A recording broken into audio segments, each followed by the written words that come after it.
eno ya lipota yembeera budde okuva mu kitongole ky'eggwanga ky'obuvunaanyizibwa ku byembeera z'obudde omuzinze Kituusa Mohammed.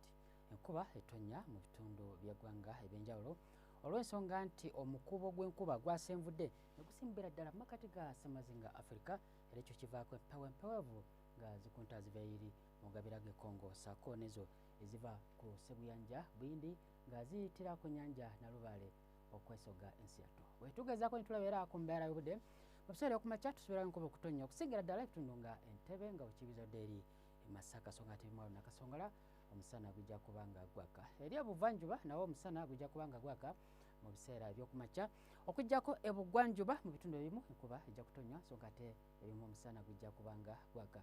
Ebukiikakkono ebitundu ebisinga obungi embeera budde ejja kuba nga ya musana mu biseera eby'okumakya. Enkuba ejja kweyongera okutonnya mu biseera eby'oluggulo ebumu okuba ku digurizi 29 Masaka mu kibuga kutuuka ddala eri mu Bende kutuuka paka Nakasongola wayi, era nga enkuba ejja kuba nga etonnya. Bwe tugezaako ne tulaba ate eri ebuvanjuba nawe enkuba ejja kutonnya mu bitundu ebisinga obungi Jinja, Tororo ebumu okuba ku digurizi 30 okutuuka ku 31 eri Essoloti. Ebugwanjuba nawe era enkuba ejja kweyongera okutonnya mu biseera eby'oluggulo ebbugumu 26 Kabale Kasese Masindi 29. Bwe tugeza kutwala ate eri ebukiikakkono nabyo ebitundu ebimu enkuba ejja kuba nga etonnya wadde nga ebbugumu okuba ku digurizi 31 ebitundu ebisinga obungi.